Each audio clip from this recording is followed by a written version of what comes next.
On est de retour dans le Campus Sport Club. Vous êtes toujours sur Radio Campus, il est 106,6 FM. Et on poursuit donc cette 16e émission déjà de l'année, de cette saison 3, avec dans un instant les news qui vont nous être présentées par Hugo. Des news, baromètre des news, de 1 très mauvaise nouvelle à 10 très bonnes nouvelles, Hugo. Ah, on a de tout. On a vraiment des deux extrêmes.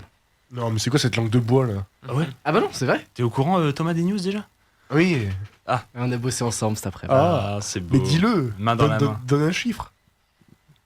Bon, du coup 5, vraiment c'est équilibré, ça va d'un extrême à un autre. Thomas vraiment te jette au purgatoire, enfin il te jette sur le budget. Non, mais il n'y a pas de langue de bois là. Non, mais ça s'additionne et ça se soustrait vraiment, vous allez voir. C'est vrai, On lance le jingle là. Si ça s'alterne super bien, alors tant mieux. Les petits jingles, vu que Hugo est impatient.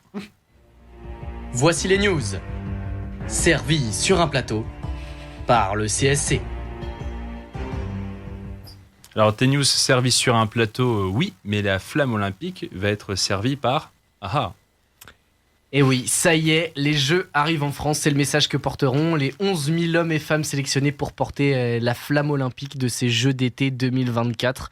Leur identité a été révélée hier pour une grande majorité d'entre eux. On retrouve parmi les heureux et les heureuses élus des personnalités sportives, comme le Ballon d'Or 91 Jean-Pierre Papin, l'ancienne escrimeuse championne olympique et ex-ministre des Sports Laura Flessel, la boxeuse Sarah Ourahmone, vice-championne olympique à Rio en 2016, ou encore Gabby Williams, qui représentera l'équipe de France de basket sur le parcours. On trouve aussi dans cette grande équipe de relayeurs des personnalités plus ou moins étrangères au monde du sport, de l'astronaute Thomas Pesquet au comédien Jean-Pascal Zahadi, en passant par Jamel Debbouze. Laure et Florent Manodou ont été eux désignés capitaines de cette grande famille dans laquelle figureront également des anonymes.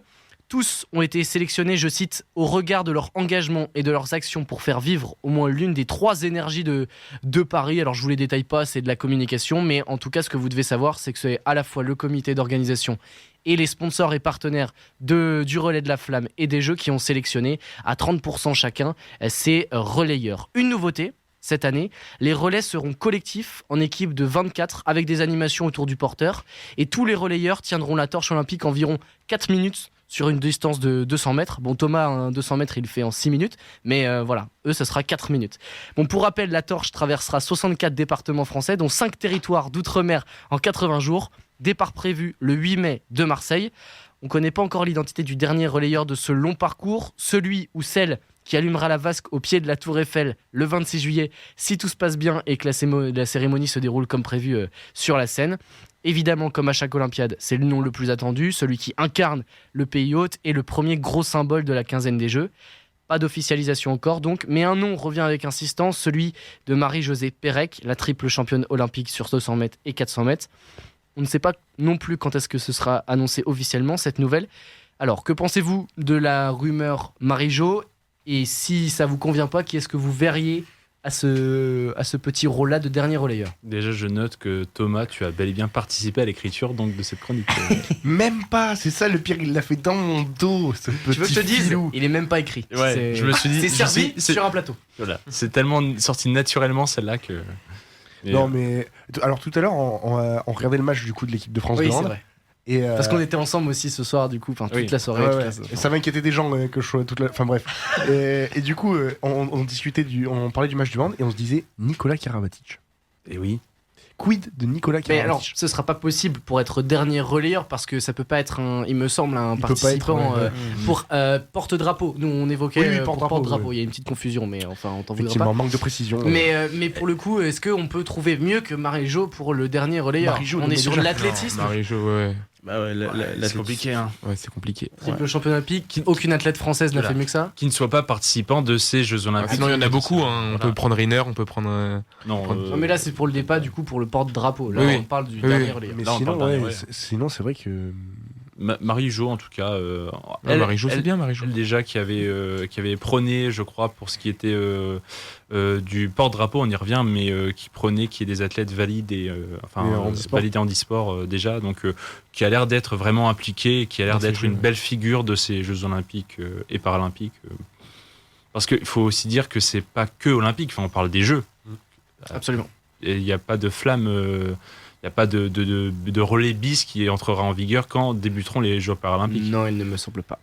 La flamme, non oui c'est ça, la flamme restera allumée sur les en gros 2 mois, j'ai pas le chiffre exact en tête, mais sur les 2 Olympiades. L'Olympiade et la Paralympiade. Donc Marie-Jo, en tout cas, tout a...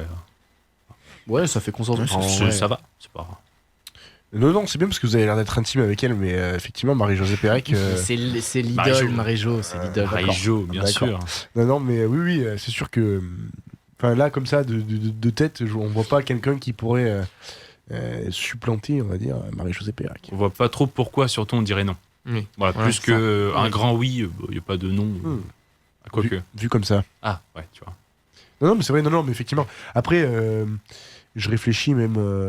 Non, mais même. Oui. Réfléchis pas trop, attention. Franchement, mais en plus, c'est au-delà du palmarès. Tu disais triple championne olympique. Oui, voilà, engagement. C'est sa impact mondial. Sa reconnaissance aussi dans le monde du sport et même au-delà chez les gens en France et à l'international, tu vois. Oui. Même l'image, en gros, renverrait déjà quelque chose à ceux qui aiment les gens. C'est pas que de l'image, mais c'est une image qu'on va avoir, c'est-à-dire Marie-Josée Pérec avec une torche olympique qui allume la vasque. Bien sûr. Et Dieu sait que par les précédentes éditions, tous les comités organisateurs ça a un sens, quoi. ont toujours veillé aussi à voir ce qui se passait, surtout sur cette fin de relais et au moment d'allumer la vasque. Par exemple, Mohamed Ali, j'ai revu les images, des moments forts où c'est aussi un choix important et judicieux à faire pour bien lancer, on va dire, les festivités. Bastien Chalureau n'est pas raciste. Wow. C'est en tout cas ce qu'a considéré la Cour d'appel de Toulouse dans son délibéré révélé aujourd'hui. La deuxième ligne internationale a tout de même été condamnée à 6 mois de prison avec sursis, jugé en appel pour une agression sur 2 hommes dont il s'était rendu coupable, on peut le dire désormais, donc à la sortie d'une soirée en janvier 2020. Accusé par Yannick Larguet et Nassim Arif d'avoir tenu des propos racistes durant l'incident, le joueur du Montpellier Hérault Rugby s'en est toujours défendu, mais avouait avoir un problème d'alcool qui aurait donc eu une incidence ce soir-là. 8 mois de prison avaient été requis lors de l'audience en novembre dernier, mais le parquet de Toulouse a finalement condamné l'agression en abandonnant le caractère aggravant, donc le caractère raciste lié aux supposés propos de Bastien Chalureau. Messieurs, j'ai vu que ça faisait réagir mon introduction. Avez-vous d'autres réactions, des précisions à apporter sur ce cas Bastien Chalureau ? Non, monsieur le juge. Disons que c'est un cas complexe qui... Non, mais mis à part l'introduction que j'ai trouvé absolument peu subtile et peu amenée, le fond de l'affaire, en fait, je pense que déjà il risque d'y avoir beaucoup de suites, des recours. Oui. Donc, à mon avis, on n'a pas vu on est qu'au début. Exactement. Exactement. Je pense qu'on est qu'au début. Après, oui, franchement, c'est très difficile de se prononcer sur ce type d'affaires. Sachant qu'on a évidemment pas tous les éléments, je pense, en notre possession. Donc, Puis sans insulter Monsieur Chalureau, mais par rapport, par exemple, aux échéances du 15 de France avec le tournoi Destination, je ne pense pas qu'il soit pièce maîtresse angulaire du 15. De toute façon, il est déjà même plus pièce maîtresse du Montpellier Hérault Rugby. Il joue plus en top 14 actuellement, il entre plus dans les plans de donc même du nouveau si staff. La situation se décantait par miracle ou tout se passe. Non, c'est pas une question sportive. Bon, vous me demandiez tout à l'heure de noter les bonnes ou mauvaises nouvelles de mes news. Là, on va aller dans l'échelle très basse. 2 décès soudains ont frappé le monde du sport ces derniers jours. Le premier est intervenu lundi. Le bivouac du Dakar pleure Carles Falcon, pilote espagnol moto, qui avait pris le départ du mythique Rally Raid, couru cette année dans le désert d'Arabie Saoudite. Il est décédé de ses blessures après une très mauvaise chute dimanche 7 janvier, un jour après le départ de la course. Une chute au kilomètre 448 alors qu'il ne lui en restait que 15 à parcourir dans la deuxième étape. Plusieurs motards en course se sont arrêtés à son chevet quelques minutes après son accident.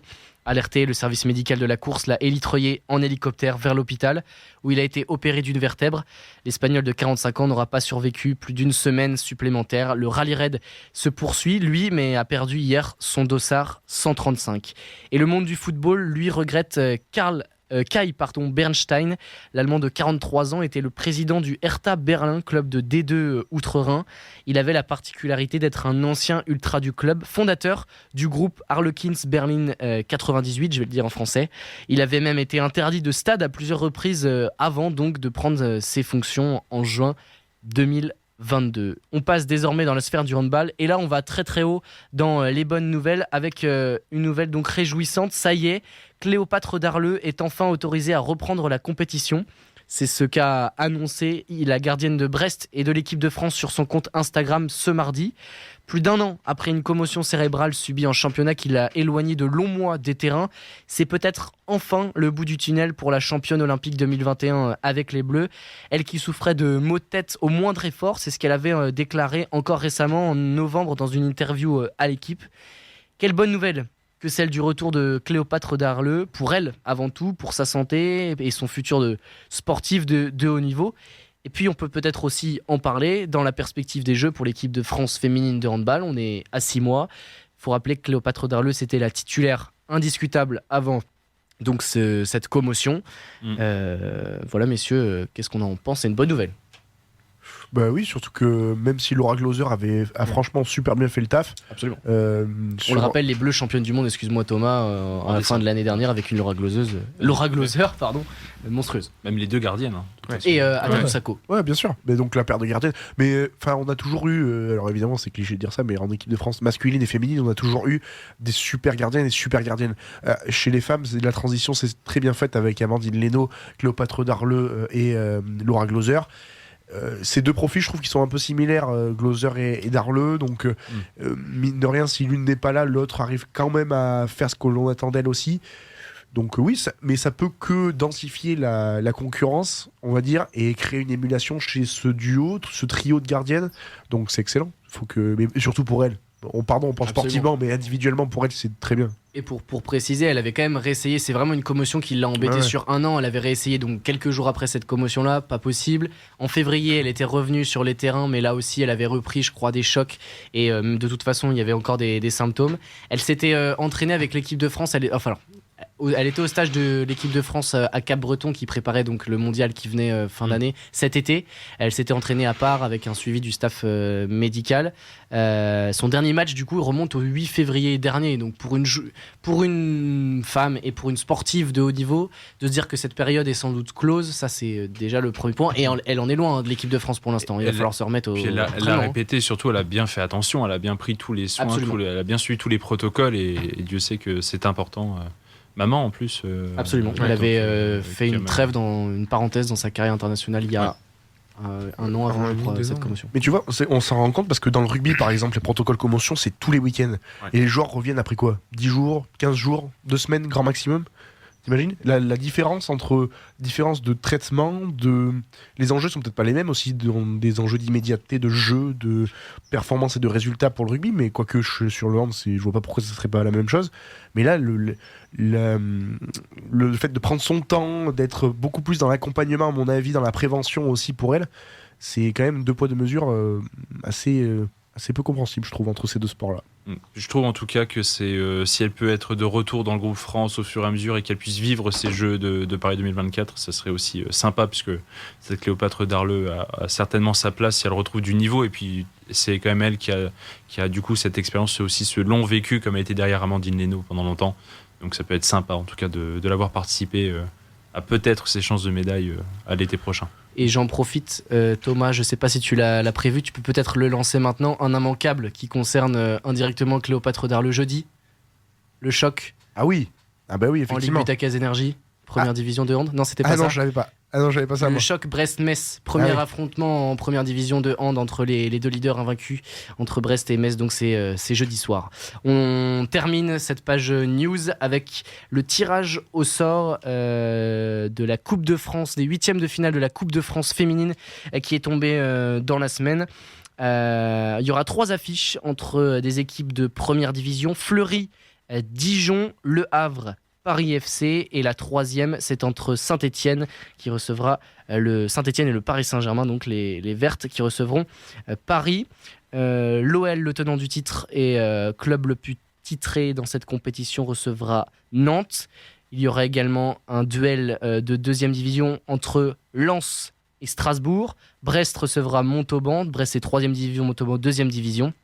Le Puy, en 3e division, recevra Reims, qui est 5e de première division. Et puis, on termine avec nos Lilloises, le LOSC, qui aura fort à faire face au leader 2D2, l'Olympique de Marseille. Ces 8e de finale seront joués, alors les dates ne sont pas connues exactement, mais ce sera le week-end du 27-28 janvier. Super, et c'est vrai que nos équipes nordistes, là en l'occurrence, donc Lille et Lens, Sont toujours là. ont des bonnes cartes à jouer puisque c'est des équipes de D2. Absolument. Mine de rien, il y avait pire à tirer. Ce sera dur pour le Oui, Lille non, qui c'est pas est facile. Mais avant-dernier bon. de D1, on le rappelle, promu et qui jouera le premier. Marseille qui fait une très belle saison en D2, donc un vrai match intéressant à suivre. Ouais, à suivre avec la semaine prochaine. On retrouvera d'abord les hommes en Coupe Ce de week-end, France. Ouais. Oui, la semaine prochaine, pardon, le week-end prochain. Merci beaucoup, Hugo, pour ces Avec news, grand plaisir. ce gros panel très riche.